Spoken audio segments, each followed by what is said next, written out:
If you have a large CMS collection on your Framer site, letting a website visitor find specific types of content can be extremely painful. Imagine endlessly scrolling through hundreds of CMS items until you find the perfect one. Well, Framer has now released dynamic filters for the CMS, so your site visitors can dynamically search for exactly what they need. And in this video, I'm going to teach you how to add these dynamic filters to your Framer project. Let's go.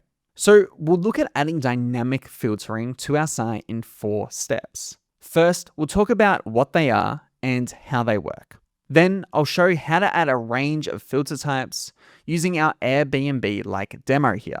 We'll style them so they feel on brand.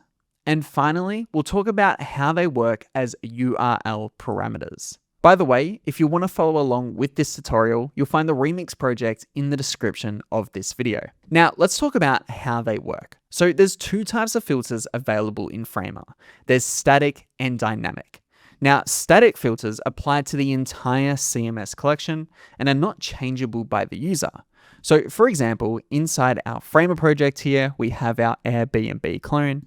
And if I open my CMS, you can see how this is set up. So we have a collection called properties, and we also have reference and multi-reference fields for things like amenities, ratings, and property types. But there's quite a lot of collection items here. Now on the page itself, I have a collection list set up. And if I want to apply a static filter, I can select that collection list, go to my properties panel, select on filters, and I can choose what I want to filter by. So if I want to set a static filter for location, we just need to go to location and set static. And then we can set the value. So we've got a few different options here in terms of how we want to filter this out. But in this case, if we set location to equal and then a certain value, then it's going to hide or show those items that only meet that value. So for example, here I have this field inside my CMS, which is for location. Now, if I set the location to be Mumbai, so if I go back to my filter here and then actually set the value to be Mumbai, you will notice it's only going to show those CMS items that have that filter applied. So similar to any sort of like holiday booking website, you normally have some sort of UI here on the left-hand side, and it might have real-time search, it might have tabs, it might have toggles, drop-down checkboxes, things you can sort of like interact with that will then dynamically update the content within our collection list. And we can do this really easily now in Framer. So let's look at how we can actually add filters. So to add filters to our website, what I'm going to do is select that collection list once again. I'm going to go down to filters here, and we're going to filter this one by location. And you see, I've got the ability to add a search field as a filter. So as you can see, we basically get an import that looks like a form field. And what I can do is actually just take this label here, and we're actually going to move it inside of this component. So I'm just going to drag and drop this one into here, just like so. And what I'll do is I'll actually set the width of this to be 100%. So now you can see that I have this variable set up for my location. And now when I actually preview this and say search for Mumbai, you notice it's going to filter out dynamically all those items unless it meets that condition. So let's add another filter here. So I'm going to stack filters on top of each other, and this time let's add it for amenities. And you'll see we've got a few different options that we can enable. We can use tabs, toggles, drop down, or even check boxes. Let's start with tabs and see how that looks. So as you can see, just like magic, it's pulled in automatically all the different options it has available for amenities. Now, if we go to our CMS, you can see it's pulling through the name of those amenities here. Now, this is actually curated by the multi-reference field, which is set up inside of my collection list under amenities. So it's essentially referencing the content in this collection. Now, again, let's actually take this and let's actually put it inside of our amenities tab down here at the bottom. So we'll put that under here. And let's just quickly check this out and preview how it works. So fireplace, spa, perfect, working really, really well. Now, the great thing about dynamic filtering is things can stack on top of each other. So then again, if I search for a location, let's go Manali, then it's only going to show relevant content that meet both of those filter requirements.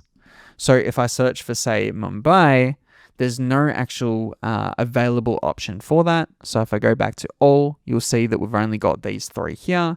But if I say add a gym or a pool, you can see that two of those items do not actually have a gym attached inside of the CMS. Therefore, it's not going to show those results. Now, another important thing to note, so when I actually added that, say, location filter, you'll see we've only got the option to add a search field as a filter type. But under amenities, we had tabs, toggles, drop down, a lot more. Now, even under rating, we've only got the ability to set a number field, which is again different. Now, the limitation I will point out here is the type of filter you can add to your project will be dependent on the field type within the CMS. So for example, under my properties here inside of my collection, you will notice because we are actually using this sort of multi-reference field, we're actually being able to pull in that content in a different format compared to, say, the property type, which is a dropdown. But again, even if we look at, say, location, which is just a text field, because it is just a text field, it means that we can only filter by search. We can't actually filter by a dropdown or checkboxes or anything like that, because technically what Framer is rating is this is a unique ID. There's no system in place for repetitive content here. But let's take the property type, for example. It's a dropdown, so it knows there's only ever really going to be 5 options here. So if I go back to my collection list, and if I actually add a new filter for property type, you see we've got the option to add a filter for dropdown. And I can simply put that in my property type here. We'll change the width of this to be 100%. And then when I preview this, you notice we've got the option to make that a dropdown, and it's going to filter just like so. Okay, so that's how we add filters to our project, but what about actually styling them? Well, just like everything in Framer, everything is customizable, and if we actually select one of these inputs here, go to our properties panel on the right hand side, we have all our styling controls. Now, this is pretty much everything you're going to need from your fonts. So I might update the font here to be Instrument Sans. We can change the font color. We can change the opacity, the background fill. Maybe we want to make it a gradient. I don't know why we'd want to do this, but maybe it could. We can change the radius, the padding. We really do have full control over how this sort of input looks. Even a focus state, which is pretty cool. So I might want to make it on focus. We give it a black border. And then when I preview this, click on it, you can see that styling is being applied. So just like everything in Framer, you have full control. Okay, so let's talk about URL parameters. Now, dynamic filters automatically get pulled through in the URL of the page, and this is called a URL parameter, meaning that you can create specific links with filters already applied. So to demo this, we'll actually publish our website and we'll update that here. Now, you'll see I'm on my live website here, and there's nothing special about this link. However, let's say I add a change to one of my filters here. So let's select the property type to be hotels. Now, if I go back to my URL, we have this sort of like funky thing at the end here where it starts with a question mark and then it almost has an ID. Now, this is a URL parameter, meaning that if I copy this link, send it to someone else, and then they open it, then this page is going to open with the filters already applied. Now, this can be super handy if you want to basically have one collection list, but have multiple links to kind of automatically filter out content. So let's go even further. Let's add Mumbai as a location. Let's actually write that correctly. And let's even add an amenity. So let's actually set one to be gym. There we go. Now you'll see in my URL parameter, it's essentially filtering out based on those requirements, and it's putting that in the link itself. So again, I can copy this link, I can share it with someone, I could make it a link on my Framer site. So maybe there's a specific page where I want to have all these filters automatically applied. I can do that here. And that's how you add dynamic filters to your CMS collection in Framer.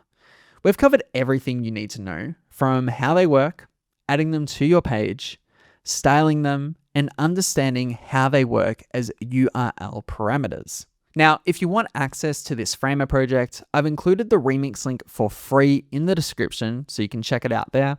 If you enjoyed this video and you want more Framer tutorials just like it, consider subscribing to the channel because we put out new videos every single week.